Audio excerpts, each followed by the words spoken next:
I'm taking some aloe vera gel here and I'm going to shave my face today because it has been quite a while and I do this every 2 weeks.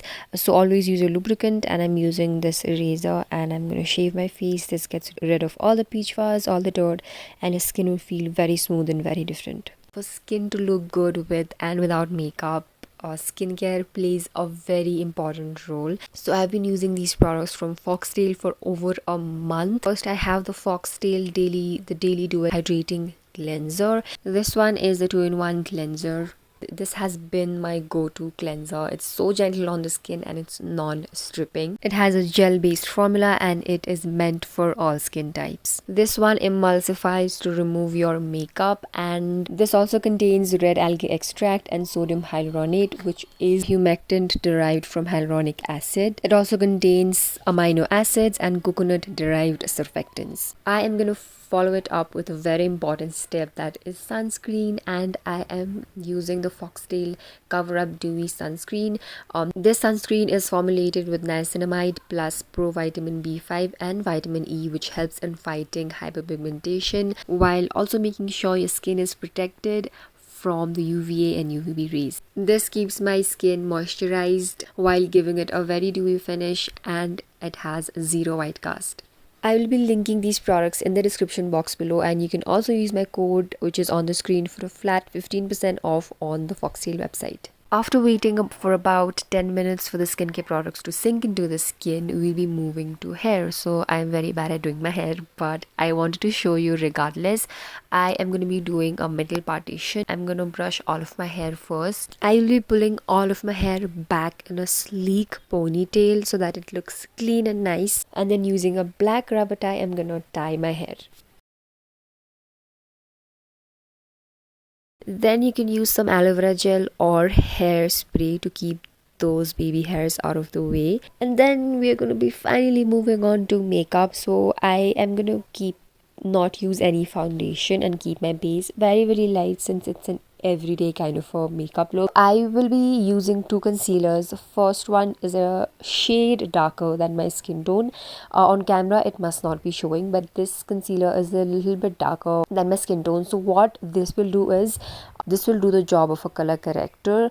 Using a darker concealer will cancel out those darkness around your eyes and mouth.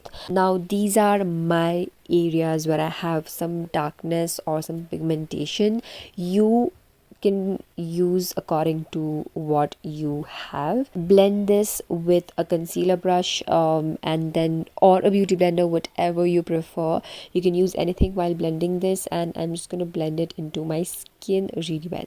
And then I'm going to be using a concealer that is of my skin tone, which is the perfect match, again under the eyes and around the mouth area. And then I'm going to blend all of this with a brush, beauty blender, whatever you prefer.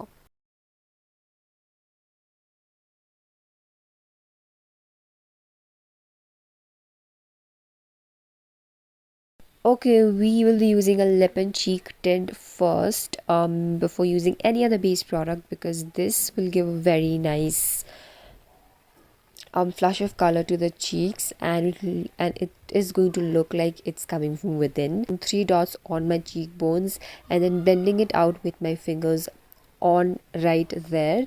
Otherwise it's gonna dry out and it's gonna be very hard to blend. So make sure you just apply it and then immediately blend it, and do the same thing on the other side as well. Now setting only the areas where I've applied concealer. If you have an oily skin, you can go ahead and set your entire face, but this is the viral powder puff that's been all over, and I had to try this. So this was my first time using it, and I have thoughts on this, so will share it with you very soon, but just setting those areas. Combing and shaping my brows, I'm going to focus more product on towards the tip, and also I'll see where I have sparse areas where I can fill them, and I'm using very light strokes on the beginning of the brows so that it looks very natural. Going to repeat the same thing on the other side as well, combing, filling the sparse areas, and very light strokes. If your brows do not sit in place, you can also even use a brow gel to set those hairs in place, and then you could be good to go. Now we will be doing some detailing. I am taking this eyeshadow palette that has a lot of neutral tones and some bold colors. I'll be using just two shades from this palette, one of which is a very light cool tone color, and mixing brown, using a very packed brush like this, and I'm going as close I can to my lash line. I will also be using a kohl, which I normally almost never do, but I'm going to use that on just on the outer corner of my waterline, and then again I'm going to smudge this out with the same brush. This is going to make your look a little bit different since we are going for that Indian look. I will be using a lash curler to curl my lashes first, which makes a huge difference, and then I'm going to be using washable mascara because that is what I prefer. If you prefer waterproof mascara, you can sure go ahead. I'll be using two mascaras for this look. One is a very lengthening one and the other one is a volumizing one. Both are washable, so it's really easy to work with, and to get rid of all the excess mascara on the wand so that my lashes don't look clumpy, and it separates lashes really well. I am using a powder blush now, which is a very nude mauvey kind of a blush, which is subtle. So why you can do this is, even though this powder blush fades away really quickly, you will still have that lip and cheek tint from within that we applied, and yeah, I'm just going to use that some on the nose as well. Now adding those a little bit of that oomph factor to your look, I'm going to be using some highlighter, not on the cheekbones but on my inner corner, not exactly on the inner corner, but this area where I'm applying, as you can see, and some on my brow bone as well. These are just little details and steps that will take your look to just another level. Using a finishing mist to lock all of this in place.